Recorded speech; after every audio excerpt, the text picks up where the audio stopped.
Hello दोस्तों, आपका हिंदी मानस with Neha में बहुत बहुत स्वागत है।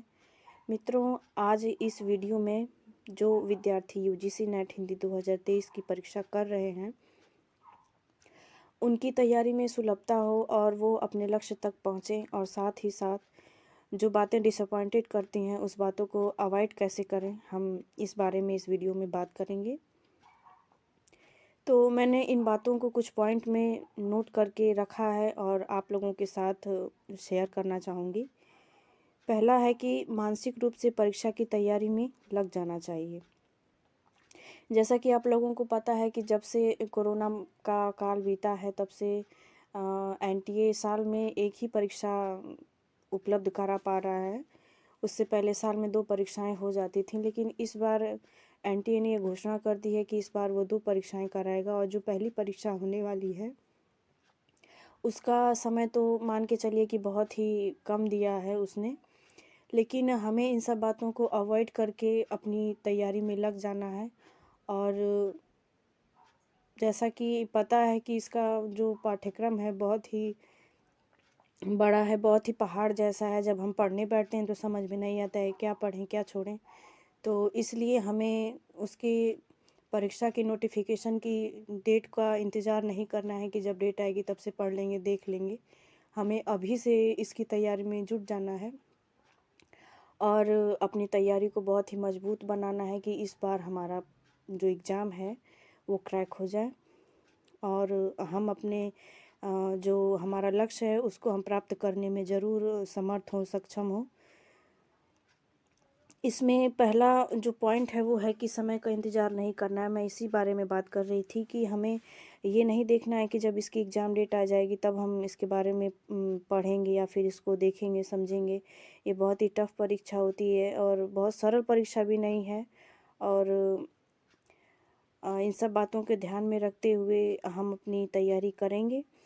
और इसका अगला टॉपिक है कि पाठ्यक्रम को प्रिंट आउट करके अपने पास रखना। जैसा कि इसका जो पाठ्यक्रम है बहुत ही बड़ा होता है, बहुत ही लेंथी होता है। तो कई बार जब हम अपनी बुक को निकाल के बैठते हैं तो हमारा ध्यान भटक जाता है कि क्या पढ़ें क्या ना पढ़ें। और हमारे सामने जो भी चीज़ें आती हैं तो हमें लगता है कि इसमें से सब ज़रूरी है, सब महत्वपूर्ण है, और हम सभी को पढ़ना शुरू कर देते हैं और आगे से पढ़ते जाते हैं, पीछे से भूलते जाते हैं। तो इन सब डिस्ट्रैक्शन से बचने के लिए सबसे अच्छा उपाय है कि हम अपने पाठ्यक्रम को प्रिंट आउट करके अपने पास रखें, अपने पाठ्यक्रम को देखें कि उसमें क्या चीज़ दी गई हैं, और जिस किताब से हम अपनी तैयारी कर रहे हैं उस किताब से मिला के हम उस चीज़ को पहले नोट डाउन कर लेंगे, उसे पहले तैयार कर लेंगे। और जो अतिरिक्त बातें होती हैं, जो हमारी रुचि को या फिर हमारे अध्ययन को और गहन बनाती हैं, उन सब बातों को हम पढ़ते चलेंगे। और दूसरा पाठ्यक्रम को अपने पास रखने का एक फ़ायदा ये भी होता है कि जो किताब में मान के चलिए कि कोई टॉपिक है तो उसमें उसके गहन अध्ययन वाले टॉपिक भी दिए हैं और उसके ऊपरी सतह कह सकते हैं सतही ज्ञान वाले टॉपिक भी दिए हैं। तो जब हम अपने पाठ्यक्रम में देख लेते हैं तो समझ में आता है कि नहीं, इस टॉपिक से जो प्रश्न आ रहे हैं, जो हमारा पाठ्यक्रम है वो उस टॉपिक से किस तरह के प्रश्न पूछ रहा है और हमें क्या पढ़ना चाहिए, और क्या हम बस ऊपरी सतह से पढ़ के भी काम चला सकते हैं। तो इसलिए पाठ्यक्रम को प्रिंट आउट करके अपने पास रखेंगे। और जैसा कि पता है कि आजकल का डिजिटल ज़माना है, हम सभी लोग यूट्यूब पे भी अपनी सुविधा के हिसाब से किसी चैनल पे भी जाके तैयारी करते हैं। तो जो मल्टीमीडिया का संसार है मित्रों, यहाँ पे अगर एक बार कोई चला आता है तो फिर वहाँ से अपना ध्यान हटाना, अपने लक्ष्य पे जाना बहुत ही मुश्किल काम होता है। तो हम एक वीडियो खोलते हैं तो सामने आ जाता है कोई दूसरा वीडियो, तो हम सोचते हैं कि क्या पता उसमें भी कुछ ज़रूरी बातें हों, तो हम उस पर भी क्लिक करके देखने लग जाते हैं और हमारा समय कब चला जाता है पता ही नहीं चलता है। तो जब हमारा पाठ्यक्रम या जब सिलेबस हमारे पास होगा तो ये चीज़ें हमारी माइंड में कहीं न कहीं बैठी रहती हैं कि नहीं, हमारे पाठ्यक्रम में तो ये दिया है तो हमको यही पढ़ना है, कोई और दूसरा नहीं पढ़ना है। इसके साथ ही साथ जब सिलेबस को हम देखते हैं तो सिलेबस हमारे माइंड में बार-बार रिवाइज़ होता है। तो मान के चलिए कि जो 40% हमारा प्रश्न होते हैं वो तो सिलेबस से ही आते हैं। कहीं ना कहीं लेखक हो गए, रचनाकार हो गए, कवि हो गई, उनकी कौन सी कविता है, इस तरह के प्रश्न भी आजकल एनटीए पूछ रहा है, तो 40% वहीं पे सॉल्व हो जाते हैं। तो इसीलिए हमें अपने पाठ्यक्रम को प्रिंट आउट करके अपने पास रख लेना चाहिए। इसे वैसे तो हम अपने गूगल ड्राइव में भी सेव करके रख सकते हैं, लेकिन उसके लिए बार बार मोबाइल को देखना पड़ता है। तो इसीलिए सबसे बेहतर ऑप्शन है कि इसे आप प्रिंट आउट करके ज़रूर अपने पास रखें। अगला जो टॉपिक है वो बहुत ही ज़रूरी है कि कौन सी बुक पढ़ें। जैसा कि इसका जो सिलेबस है वो 10 खंड में विभाजित है, और किसी भी एक पुस्तक में वो सारे 10 खंड कवर करना बहुत ही मुश्किल काम है, और ऐसा हो भी नहीं पाता है। अगर आप इस तैयारी में पूरे 6 महीने लगाने चाहते हैं तो आप आचार्य शुक्ल की पुस्तक ज़रूर पढ़ें, और जो डॉक्टर नगेंद्र हैं उनकी किताब भी आप पढ़ सकते हैं। उसके बाद अगर आप गद्य खंड को समझना चाहते हैं तो गद्य की जो मोटी किताब आती है उसे भी पढ़ सकते हैं। और अगर आप बहुत ही तथ्यात्मक किताबों का अध्ययन करना चाहें तो एक दृष्टि पब्लिकेशन की बुक आती है हिंदी की, उससे आप तैयारी कर सकते हैं। सरस्वती पांडे और गोविंद पांडे की जो किताब है वो भी बहुत अच्छी है। उसमें तथ्यों का ही संकलन किया गया है, और कहीं ना कहीं बहुत ही उपयोगी सिद्ध होती हैं ये दोनों किताबें अंतिम रूप से आपकी परीक्षा को पास करने के लिए।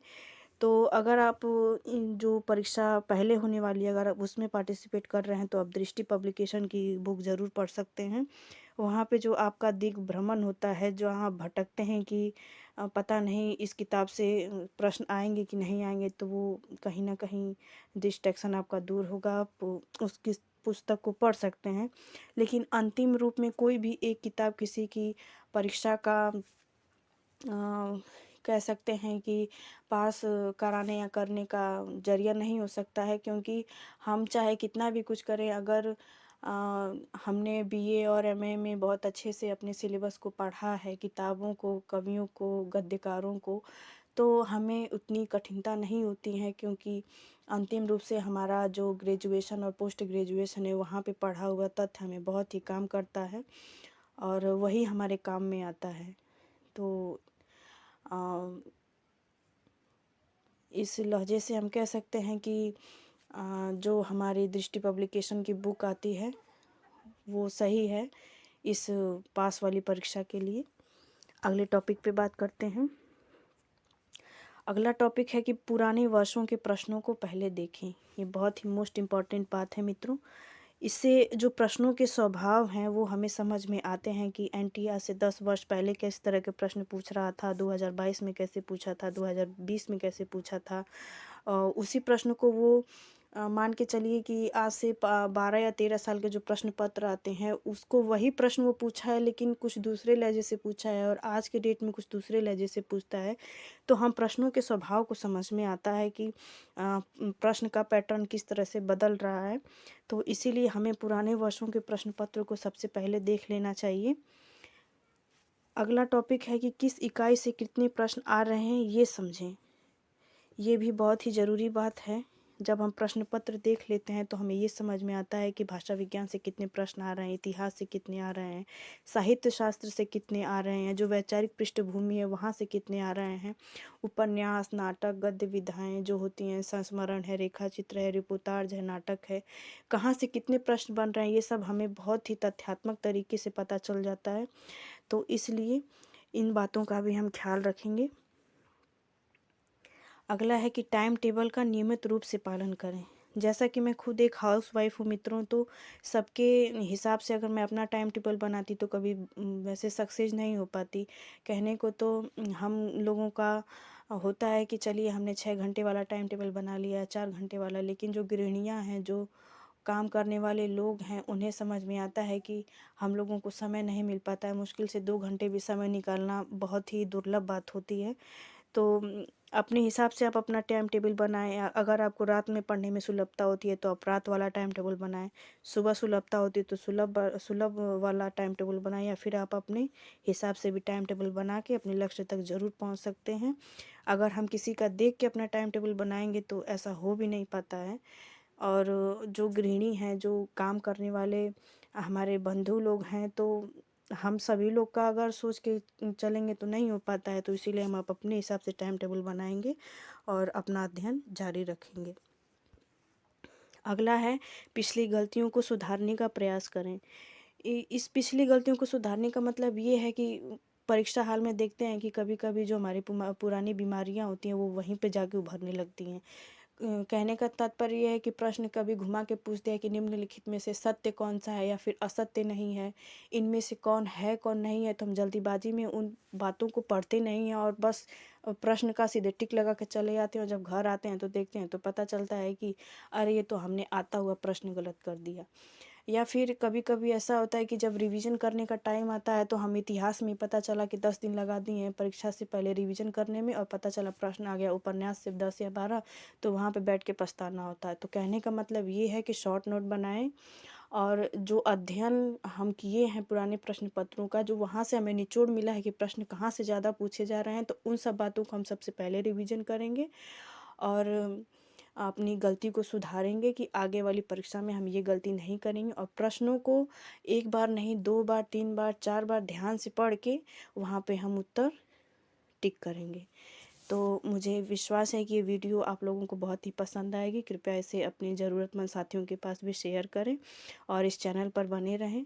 मैं इस चैनल पर पुराने वर्षों के जो प्रश्न पत्र हैं उनको सॉल्व करा रही हूँ, तो आप उनसे ज़रूर फ़ायदा उठाएंगे। और मुझे पूरी आशा है कि आप इस चैनल को या फिर इस वीडियो को जिसको ज़रूरत हो उसके पास ज़रूर शेयर करेंगे। बने रहें इस चैनल पर। मिलते हैं अगली वीडियो में। बहुत बहुत धन्यवाद।